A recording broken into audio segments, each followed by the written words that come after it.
Manteiros? Vamos lá começar a refletir sobre cada uma dessas questões. Então, a partir de hoje, a gente entra no segundo bimestre. Semana passada, a gente está respondendo questões do primeiro bimestre. No segundo bimestre, vamos falar de escolástica. Vocês sabem o que foi a escolástica? Não sabem? Foi um período aí da história da filosofia medieval. Foram criadas as primeiras escolas. Quem criou as primeiras escolas? Carlos Magno. Então, você está respondendo? oi? Sim.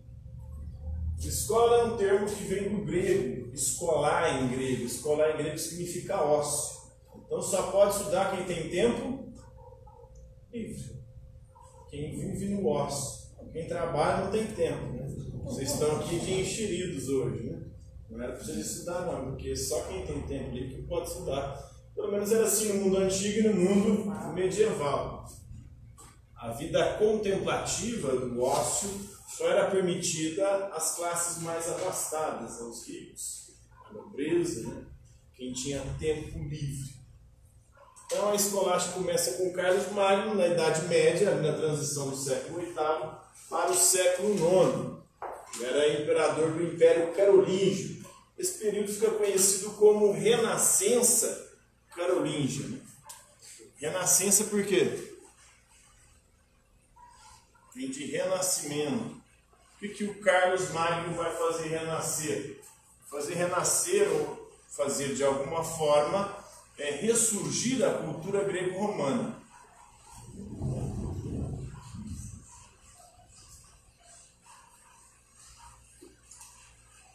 Depois da queda do Império Romano em 476 d.C., os povos considerados pelos romanos bárbaros fizeram com que a sociedade romana se dispersasse. Naquele período, boa parte das pessoas já moravam em cidades, mas por conta da crise política, econômica e moral, as pessoas se dispersaram, fugiram das cidades e foram para os campos. Inclusive o cristianismo neste contexto histórico, ele vai mudar. O ideal de cristão no início do cristianismo era um mártir. Vocês sabem o que é um mártir? O que morre no nome da fé? Era morrer. Os cristãos praticamente todos foram assassinados, mortos. Nós temos o próprio Jesus, que foi crucificado. Pedro, que era um dos líderes do apóstolo, também foi crucificado segundo a tradição de cabeça para baixo. Paulo foi degolado, André foi crucificado em forma de cruz. E todos os apóstolos foram esfolados, vivos. Na época do Império Romano, a perseguição de cristãos, os cristãos eram colocados nas arenas para serem devorados pelos animais ferozes, leões, tigres. Os cristãos eram colocados em postes de madeira, eles passavam no pincho dos cristãos e colocavam fogo neles à noite para eles iluminarem as vias públicas romanas. Então, o primeiro ideal de cristão, de santo para os cristãos, era o mártir. A partir do momento que há a queda do Império Romano e há essa perversão, mudança completa da sociedade, da estrutura social com os povos bárbaros invadindo o Império, as pessoas vão para o campo. E aí surge um novo tipo de ideal de santo, que é o santo que se afasta. É o monge, os chamados padres do deserto.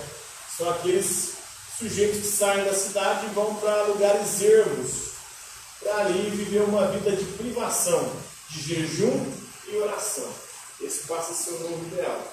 Primeiro isolados, os eremitas, depois começam a surgir os primeiros mosteiros. Aí nos mosteiros ali começam a surgir as comunidades cristãs. Os monges, as monjas. São Bento, por exemplo, é um dos grandes patriarcas aí do monarquismo ocidental. E vai ser justamente nesses mosteiros que a cultura vai se desenvolver medieval. Porque a maior parte da população morava no campo e era analfabeta. E no mosteiro ali que eles cultivavam a cultura, que os livros foram preservados, e eram os monges que copiavam os livros, à mão, imagina. Copiar a Bíblia à mão. não existia a impressão. Então, por isso que a Bíblia também não era tão popular, porque a maior parte da população, lembrando, era analfabeta. E aí no século VIII, século IX, vem Carlos Magno, ele é coroado imperador do Império Carolíngio, e começa a Renascença Carolíngia. Então eles vão buscar novamente inspiração aí na cultura greco-romana. E vai criar as primeiras escolas. E depois disso, a partir do século IX, começam a ser criadas as primeiras universidades.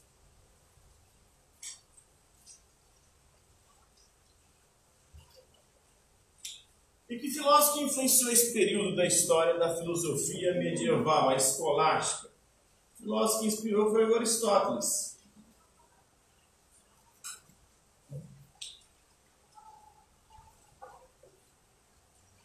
A escolástica foi esse período de Idade Média da fundação das primeiras escolas.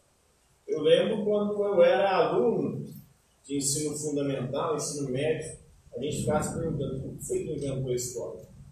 Vamos descobrir quem quer para poder matar? Tem que voltar lá no século VIII, IX, né, para matar o Carlos Magno, antes de inventar essa desgrama. Esse trem que obriga a gente a ficar vindo aqui, sentado, ouvindo os professores conversando na nossa orelha o tempo inteiro. Morrendo de vontade de ter em casa, principalmente vocês que trabalharam o dia inteiro, né? Veio aqui cansado, ainda tem que passar mais algumas horinhas ouvindo a gente falar aqui para vocês. Então tinha que voltar ali, porque foi o cara que depois vieram as universidades também.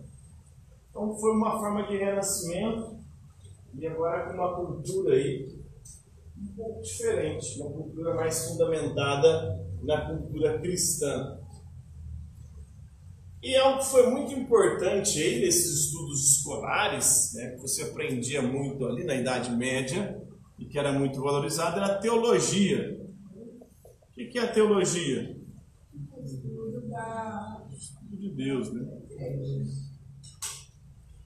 Deus em grego é Deus, logia é estudo. Então, teologia é o estudo de Deus.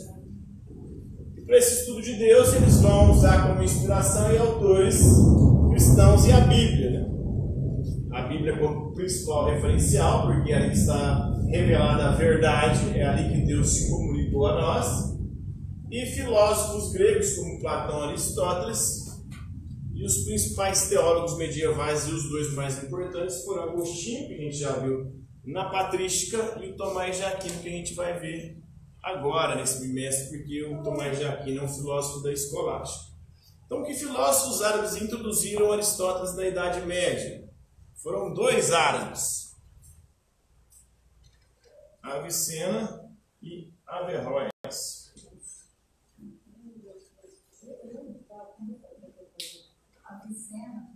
As obras de Aristóteles elas haviam se perdido no Ocidente. O Ocidente, na patrística, acabou privilegiando Platão.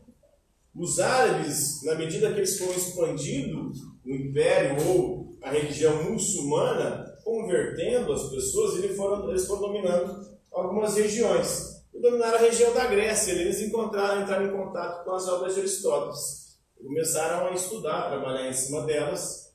E o Aristóteles só tinha sido preservado no Oriente, só no Império Bizantino, no Império Cristão do Oriente. No Ocidente, praticamente não tinha conhecimento de Aristóteles. Quem vai introduzir eles para os pensadores europeus vai ser o Avicena e o Averroes. Quais foram as fases da relação entre fé e razão no medievo? Foram 3 fases. A primeira fase é a fase de harmonia entre razão e fé.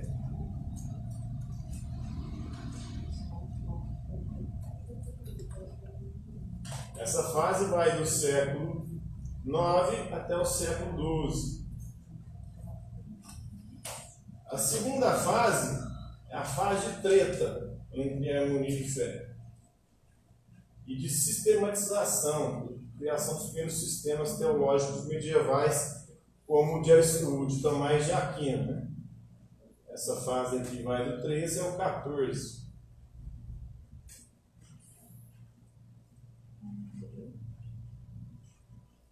E a terceira fase? A terceira fase é de rompimento.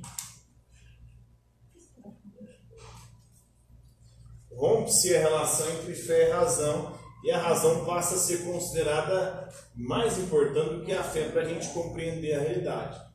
Isso aqui vai do século XIV até o século XVI. Então, essas são as três fases da relação entre fé e razão da Idade Média, né? Próxima questão. Quais foram, qual área da filosofia mais influenciou a escolástica? A filosofia tem várias áreas de estudo: ética, política, moral, epistemologia, que estuda o conhecimento, e a lógica é uma delas, e que vai influenciar muito o pensamento medieval, principalmente a lógica aristotélica. A lógica é a ciência que busca encontrar a forma correta de raciocinar.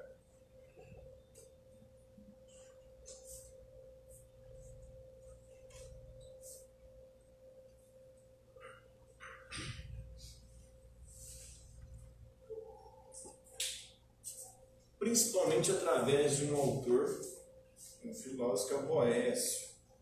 Ele que vai introduzir a lógica, os estudos de lógica, no período medieval da escolástica. E o que foi a questão dos universais? Uma treta e uma querela que surgiu na Idade Média foi a questão dos universais. E o que era a questão dos universais? Qual que é a relação entre as palavras e as coisas? Qual que é a relação entre a palavra mesa e esse objeto aqui? Será que tem alguma relação a palavra com a coisa? A palavra é a coisa? A palavra é só um nome para a coisa? A palavra é só um conceito mental da coisa?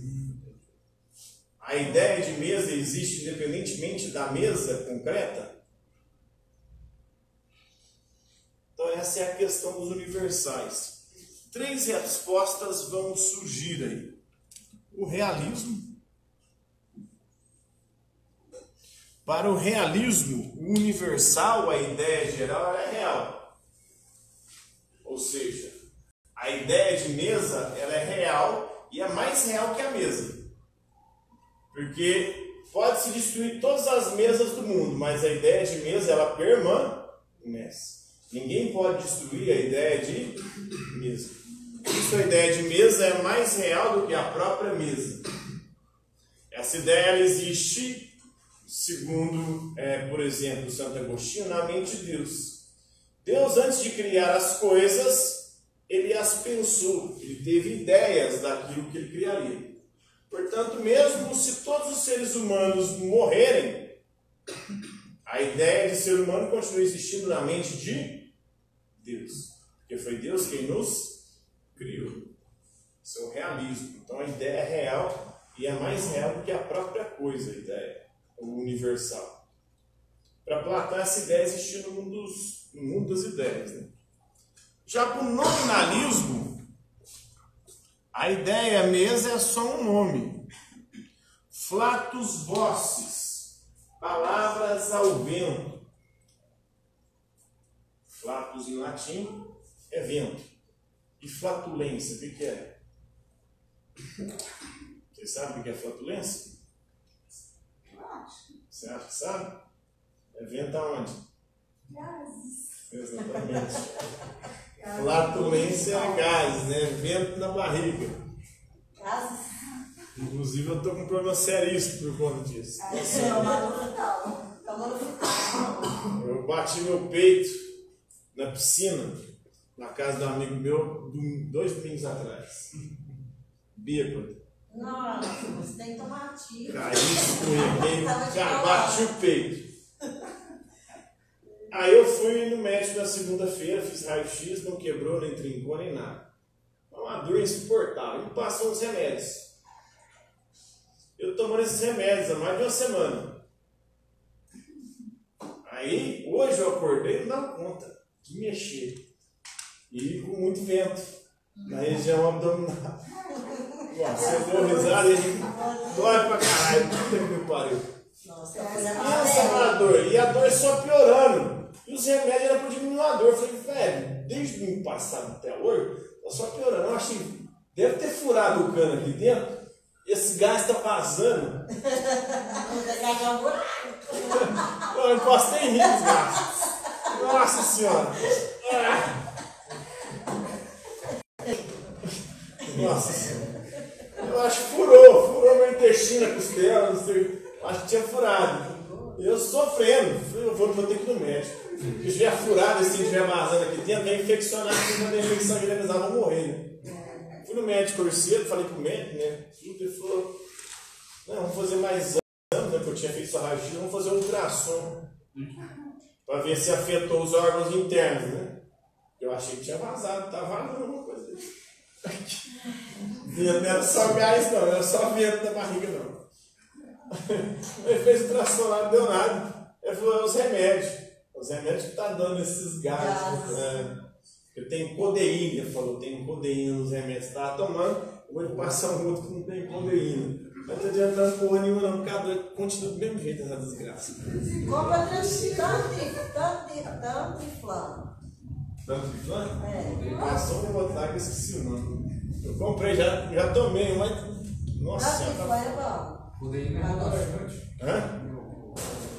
Eu não sei o que é codeína. Elaborado? É porque dá uma inchadinha, deixa esse embora e vai começar de novo. Deixa ele ficar, vai sempre vai. Então, Beleza. se é mais rapidinho. Aí já é bom. Você vai isso aqui. Ah, não, achei que ia embora. Não, porque esse aqui é o horário. Tô precisando, eu tô de atestado. Eu vim aqui hoje porque sou um cara compromissado. Oi? O que aconteceu com a sua? Tô morrendo. Pode não.